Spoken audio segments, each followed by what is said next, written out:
Hi, my name is Daniela and today I'm going to read an extract from the book Miranda the Explorer, written by James Mayhew and published by Orion Children's Books. One day Miranda won first prize in a painting competition. The prize was a ride in a balloon and she was going to be on television. Miranda climbed into the basket under the balloon. The cameras rolled and she waved to the cheering crowds. This was fun. But then there was a sudden gust of wind. The rope snapped and the balloon sailed away with Miranda in it. All by herself. The wind carried her up into the stormy sky and out of sight.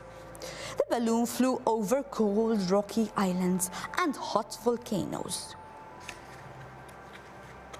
The wind became calmer and Miranda opened her eyes.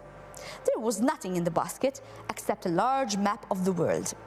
Miranda wondered where she would be. She was very high up, but she decided to be brave.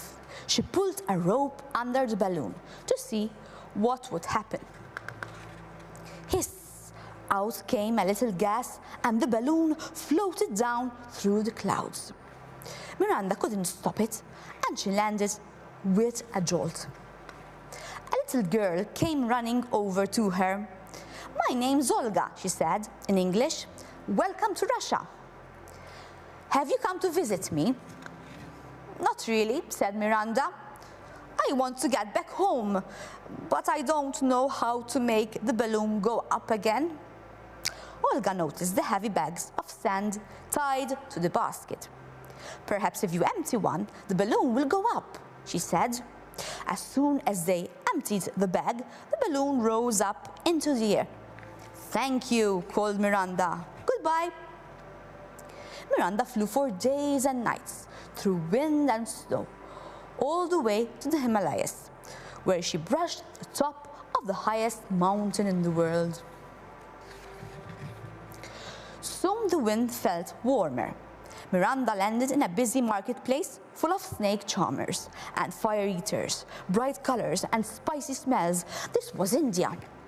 On a stall, Miranda saw a compass, which showed north, south, east and west, but she had no money to buy it. Then Harry, the boy at the stall, said, "If you let me ride in your balloon, you can have the compass." "Hop in then," said Miranda. He got into the basket and Miranda took him up into the evening sky. Then she brought him gently down again and waved goodbye. Miranda looked at her compass. She needed to fly west to get home, but she didn't know how to turn the balloon around. She had to go wherever the wind blew her, and the wind blew her over the Great Wall of China to Japan. She flew past a village and lots of children waved from their windows. A little girl, Nobuko, had a computer. "How can I turn the balloon around?" called Miranda from the basket. Nobuko looked it up on the computer. "If you go up and down, you will find different breezes," she said. "You must find the breeze that will carry you home." "Oh, thank you," called Miranda, and she sailed off through the clouds. Miranda flew up and down and up again, searching for the right breeze. Before she knew it, she had reached Australia. She swooped down to look at the koalas and the kangaroos. The balloon snagged on a bush and a thorn ripped a big hole in it. Miranda sank slowly towards a river full of crocodiles. "Are you all right?" called the boy who was cycling past. "No, my balloon's torn," yelled Miranda. "No problem, you can borrow my puncture repair kit," said the boy. "My name's Bruce. Glad to meet you." So Miranda climbed up ropes and stuck a patch over the hole. It worked perfectly. She emptied a sandbag and floated off. The wind carried Miranda across the sea. She flew across America and saw Hollywood and the Grand Canyon and great cities and forests and plains.